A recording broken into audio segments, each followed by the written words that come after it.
What's one thing that both of you look forward to when you do watch the Super Bowl? There's some people that don't root for any teams. They actually just root for this. A little There's coin little- toss. There's Little a coin little toss. coin action. toss. What color is the Gatorade going to be that gets dumped on the coach? Like the little ones, man. We'll be talking about that in the news trending portion of Hot Shots. Love it. But no, I'm surprised you didn't say it. I actually know a few people that root for the Super Bowl commercials. They don't root for any team. That's what they look forward to every year is the commercials. However, I feel like this isn't a hot take. This is just a general statement that everybody agrees with. But today it kind of goes into what we're talking about. We are going to be talking about the best Super Bowl commercials of all time with our rankings. I already did the wheel beforehand. I got first this time. Deepaw sandwiched in the middle just like old times. And then Houdini, you got that three spot. Deepaw sandwich. All right. I didn't know we were drafting, so I hope no one takes my shit. Because I have 4.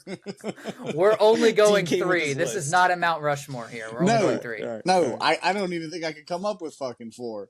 And honestly, to be fair, I hope that nobody has mine too, but mine are none from the 90s, which I'm assuming some of your guys' are. But I might be I'll at an start. advantage then, yeah. Yeah, I'll start. My oldest one came out in the year 2000. This started a cultural movement within society. All right. And you don't see a commercial do this anymore. But the Bud Light "Was Up" commercial was like Classic. influential for society. It was just so like, I don't know who wrote this script, who did it, whatever. Absolute genius. Because everybody still does it. It was a cultural phenomenon at the time. When Like, I you was in you couldn't elementary answer the school. phone without being saying, what's up? I mean, yeah, I was gonna say, dude, like that was like we were giving you shit the other day because you were quoting fucking Taken. Like, if you start getting on here going, like, I'm gonna be pissed. But dude, like, it was so big that like Scary Movie incorporates it into their movie. Like, it was a great thing. I remember walking into school with that, and like, you know what I mean? Like, Classic. like looking back, you're like, I sound like a fucking idiot, but dude, it was just so awesome. Great 1-1 Jedi. You know, I would have been fine if I got that at 2. I would have liked it, but I still have my 1-1 here. Terry Tate, office linebacker. It was a Reebok commercial. He gets hired by a company to increase productivity, and anybody who was slacking off would just get absolutely blindsided by a linebacker. Oh, absolutely awesome! If you haven't seen it, you got to watch Terry Tate, office linebacker. Yeah, that's a good pick. All right, I'm going with the 3 frogs. Bud, Yes. Wise. Yes. I mean, I'm an idiot, and like that commercial stuck in my head for 15 years. So They were speaking your language. They were like, yes. Why? Yeah, like- and both of those are the Was Up and the Budweiser. That's Budweiser marketing back in the day, man. Both of those are Yeah. awesome. you're right. Budweiser's marketing in like that 2000s phase was stupid. Primo. I'm also gonna go Bud Light. Okay. But I think it's more recent. I can't even necessarily tell the year because there was multiple that I all thought were really good, and it's the Dilly Dilly. Yeah, and the night too. Yeah, like I'm not a beer drinker, but I don't know. Like someone would be talking shit to me randomly, and I'd just yell out Dilly Dilly. You know what I mean? Like, to me, that's like comedy is what makes my commercials the ones that I chose. And speaking of Bud Light too, shout out to the dog Shane Gillis getting a Bud Light sponsorship and getting on SNL in the same weekend. Yeah. Absolutely I was hyped to see savage. the SNL thing. Hype for Yeah. the kid, man. Yeah, the boy Gillis is blowing up. It's wild to see. Speaking of, like, dude, just like you're saying, we got the same memories, same kind of thing, dude. Absolutely wild. Love that. That's it. That's a great one. And the Bud Light night, man, that's a great marketing. And Philly just blew up. Philly ran with that during the Super Bowl run. You know, I don't know. I'm going old school here because I feel like you throw this commercial on even now, and it's like, damn. Give me that Pepsi Cindy Crawford back in the early 90s. Have you seen this, Jedi? I know Dino knows it. Have you seen this? I don't know what you're talking about. Dude, put that clip on. All right. I didn't know it was a Super Bowl commercial until I was doing research, but that is an iconic commercial. Just Cindy Crawford was at her heyday, at her prime, bending down to get a Pepsi. Smoke. Yep. I'll take that all day. I'll have to look that one up. I'd never even heard of that before. A Pepsi commercial with Cindy Crawford in it, but I'll have to look it up afterwards. I think it was 1992, Jedi. All right, I'm telling you, 1992. smoke show. Make sure no one's Smoke around show. you because they're gonna think you're doing some weird shit. Yeah, 10 years before I was born. I'm doing research, I swear. It's for a project. It's my podcast, I swear. Well, going from the Pepsi one to the Pepsi Cindy Crawford one to mine is like a complete 180 because mine's like the most wholesome Super Bowl commercial that you could get. Yes. Mine is called Brotherhood. Do any of you know what it is just off the name? It's a series. I was gonna say no. Never mind. No. Never mind. I'm going with the Budweiser commercial. Look, I look forward to this Budweiser commercial. Every Super Bowl, I look forward to this commercial. And it is the tradition among traditions. The horses one, where you have the horse of the The Budweiser Clydesdales. commercial. The Yeah. horses are iconic. The beer is iconic, even though I don't drink because I don't like beer. But it looks like everybody's having a good time in the commercial and when they are drinking. That's not true. Budweiser. That's not true. And You they drank throw in the dog. They throw No, in the that's not dog, too. You drank with Jelly Roll. They do. That was a shot of vodka. That was not beer.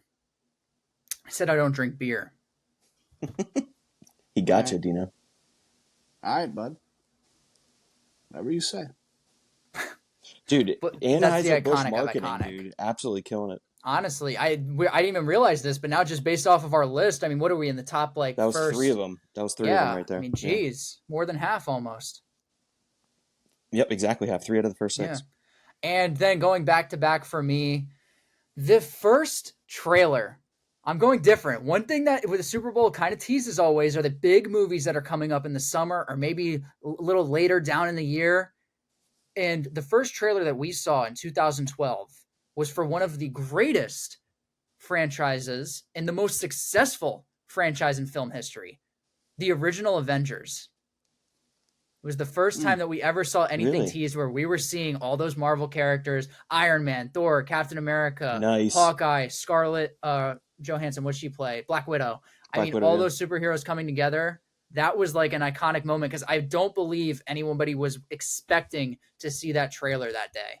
Well, and So- that's huge too. Like of all days to drop that too. Like Yeah. all the eyes are going to be on it right there. That's great. Huge. And also, to anybody that says superhero movies are not cinema is a clown because it's just a different type of cinema. Martin Scorsese, that's to you. Yeah, no, I mean, I agree. I agree with what you said, and I agree. Taking that, like, shots at Scorsese. Yeah, let's go after fucking Scorsese. That's great. So you too, Spielberg. Yeah. Oh, fuck you, Christopher Nolan. You know what I mean? Like, what are we doing here? It'd be like if George Washington was here, you'd kick him in the balls. Like, what are we doing?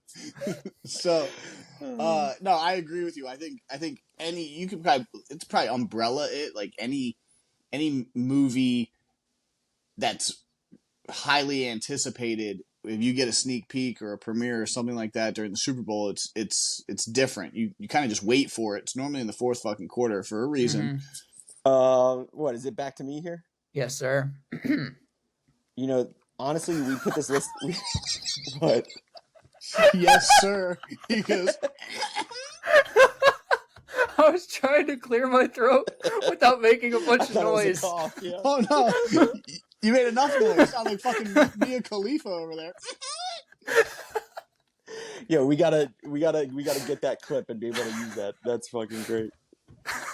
Oh man, I forget what year it was. It was definitely early 2000s when this came out, and man, it's one of those ones that we talk about Super Bowl commercials, and I still crack up thinking about it. It was a Doritos commercial back in the day, and it was a single mom brings over a boyfriend coming over, and he meets her young son real quick, and he's like, "What's up, little man? How you doing?" And he sits down on the couch, and the little man comes up to him, or he reaches for his Doritos, eats the Dorito, and the little kid slaps him and says, "Get your hands off my Doritos and your hands off my mama." I think I've seen that before. Dude, it's a classic. Yeah. And I just remember like watching that as it happened and just dying laughing. So that's definitely in my top 3 for sure. And you know, I really feel like the commercials have gone downhill because companies are scared to make Yeah. leaps like that. It's a good observation. Exactly. Yeah, they had a little bit more creativity to them because not everybody got offended about everything. Like it wasn't going to be about the single mom struggle or anything like that. It's like it's just a commercial during the Super Bowl. Mm-hmm. To finish this one off, I'm going with the E-Trade 2008 Talking Babies. Yes. I couldn't remember what company it was because I didn't care at the time. I was like 18. I don't know what I still to this day I don't even know what E-Trade is or was if it's still around. All I can tell you is that was like the first. That might have been the first time you saw like CGI like that. I could be wrong, but like that was like the first time I saw like a human, like baby talking regular with the lips of like a voice of like a stoner. So I don't know. Like to me, that commercial was hilarious. And he's just standing there in a high chair with like stacks of money next to him. And it spawned years of commercials too. Like that was around for at least 5 years afterwards. Well, that was our quick rankings there for the best Super Bowl commercials of all time. But I do want to leave you with one last commercial that goes unnoticed. Nothing by means that this specific commercial is iconic, but it started something that is iconic. In 2008, we met Flo from Progressive for the first time. Wow. I just want to say, absolute baddie. I don't know for sure if she's still doing these commercials. She is. But dude. what a run. It's a hell of a what run. a way to grab the bag, man. I mean, she probably came in there for the first one just to do it once. It was a success, and she now has a job for the past over a decade. She had a career. Yeah. Who has the bigger career in commercials? Flo or the you causing mayhem like me guy? Flo. I think Flo. I would have to give it to Flo. I think she's got the longevity. I think you got to give it to Flo there. I mean, does anybody actually know what her real name is? No chance. It's Flo. It's Florence. Stephanie Courtney. And the last question that I want to ask you guys. Yes, Stephanie Courtney is her name. But anyway, the last thing that I want to say to you guys, is she like the most famous person that like nobody knows their real name, but like everybody knows at the same time? You know, like how you have those actors in movies that it's like, oh, I've seen that guy in like every movie, but I don't know his name. Is she actually that person, even though she's not in movies? Jedi. Because everybody knows Flo. I think, I mean, that's clear front runner off the top of my head, absolutely. Because everybody would know that's Flo, but I have no idea who that is. Her real name. Wow. I'm actually gonna go. Oh my god, what the fuck? James Earl Jones. You don't know who James Earl Jones is? No, I do, but people associated him as the guy from Sandlot or Darth Vader. No. He's Mufasa. Is he? Yeah. Well, I didn't see The Lion King until like 3 years ago. What? First time ever? First time ever. Wow. Overrated as fuck. But no, the answer is definitely Flo. You're crazy. Because clearly I thought her name was Florence. I don't know. That was just something that I thought was neat while I was researching, that I found that was the first time we ever met that character. But that was our rankings for the best Super Bowl commercials of all time. Leave in the comments who you think is the best Super Bowl commercial of all time. It might be Jake. No. Nah. No. Which one? Not longevity. Yeah, and they switched up the character. Issue. Exactly. Exactly. Okay, yeah, all right. Look, I'm spitballing here. Maybe the most iconic like line, khakis or Hump Day. Like now we're getting into a little different. I know where you're going, and we might have to table this conversation for a future pod because now you got the fucking now the gears are bouncing. moving. Yeah, dude. Like the most iconic commercial lines, yeah. Like fuck that. Like Hump Day is up there. State Farm's up there. Most famous people that you don't know their fucking name. The camel from Geico. It's not a fucking person, Jedi. Who's the voice actor? Or the guy that goes, "Not today." I don't know his name. He was on my list. It's Dikembe Mutombo. That's a Geico commercial. Yeah, the Mutombo SWAT. You know who Dikembe Mutombo is? No. I know. Drop in the comments what you think is the best Super Bowl commercial of all time. We'll make sure to respond to you. Not today. I fucking love this kid, dude. I don't know who that is. Why would like one of